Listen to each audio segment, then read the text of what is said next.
KGF chapter 2 क्या कमाल की फिल्म थी, है ना? लाखों लोगों ने इसे देखा, इसे पसंद किया।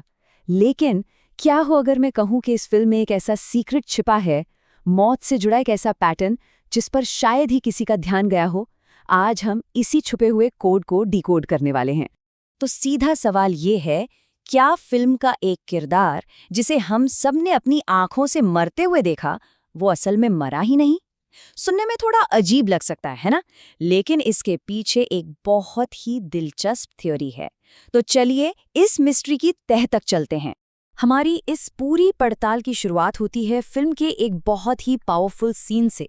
एक ऐसा सीन जो कहानी में एक बड़ा मोड़ लाता है, लेकिन शायद अपने अंदर एक बहुत बड़ा राज भी छुपाए हुए है। याद है वो सीन जब अधीरा की धमाकेदार एंट्री होती है? एक लड़का पूरे ब्रिज को आग के हवाले कर देता है और इसके फौरन बाद उसे इसकी कीमत अपनी जान देकर चुकानी पड़ती है। पहली नज़र में तो ये एक सीधी सादी दुखद घटना लगती है, एक बहादुर लड़के की कुर्बानी। पर क्या ये इतना ही सिंपल है?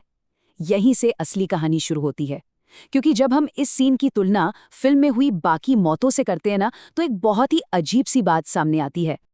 अब आता है इस पूरे विश्लेषण का सबसे मजेदार हिस्सा।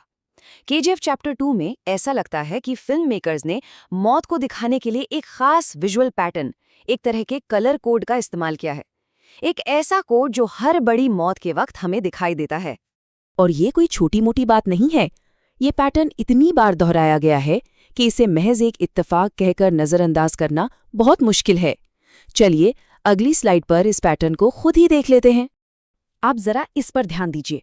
चलिए फिल्म की हर बड़ी मौत को एक एक करके याद करते हैं। गुरु पांड्यन, जब पार्लियामेंट में उसे मारा गया, उसने सफेद कपड़े पहने थे। रॉकी की पत्नी, जब अधीरा उसे मारता है, वो भी सफेद कपड़ों में थी। शेट्टी को याद कीजिए, जब रॉकी उसे बीच पर गोली मारता है, उसने भी सफेद ही पहना था। और तो और सूर्यवर्धन की मौत के वक्त भी उसने सफेद पहना था।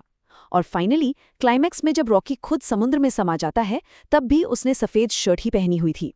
एक पैटर्न साफ दिख रहा है ना? तो यहाँ पर बात बिल्कुल साफ है। इस फिल्म में KGF यूनिवर्स में जिस भी मेन कैरेक्टर को मरते हुए दिखाया गया, उसे उस पल में सफेद कपड़ों में ही दिखाया गया है। ये एक विजुअल नियम की तरह है जिसे फिल्म में लगातार फॉलो किया गया है। तो चलिए अब वापस चलते हैं उसी पुल वाले लड़के के पास और देखते हैं कि ये जो नया नियम हमने खोजा है, वो उस सीन को कैसे पूरी तरह से बदल देता है। और यहीं पर सारा खेल पलट जाता है। देखिए, एक तरफ है फिल्म का ये मजबूत नियम कि मौत का मतलब है सफेद कपड़े, और दूसरी तरफ है वो लड़का जिसे मरते हुए तो दिखाया गया, लेकिन उसने सफेद कपड़े नहीं पहने थे। पूरी फिल्म में सिर्फ यही एक अपवाद है, यही एक एक्सेप्शन है।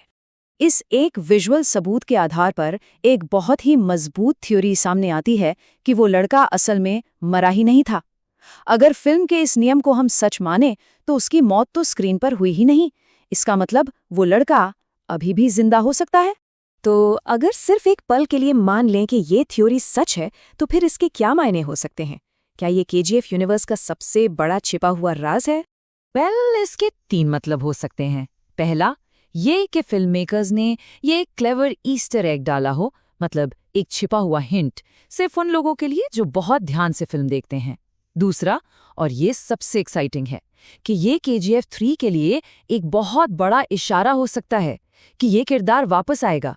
या फिर तीसरा, हो सकता है ये सब कुछ सिर्फ एक दिलचस्प इत्तेफाक हो। तो आखिर में सवाल यही बचता है, क्या कपड़ों का ये पैटर्न महज एक संयोग है, या फिर ये KGF चैप्टर 3 की कहानी की तरफ इशारा करने वाला एक सोचा समझा जानबूझकर छोड़ा गया सुराग है? इसका जवाब तो लगता है हमें भविष्य में ही मिलेगा।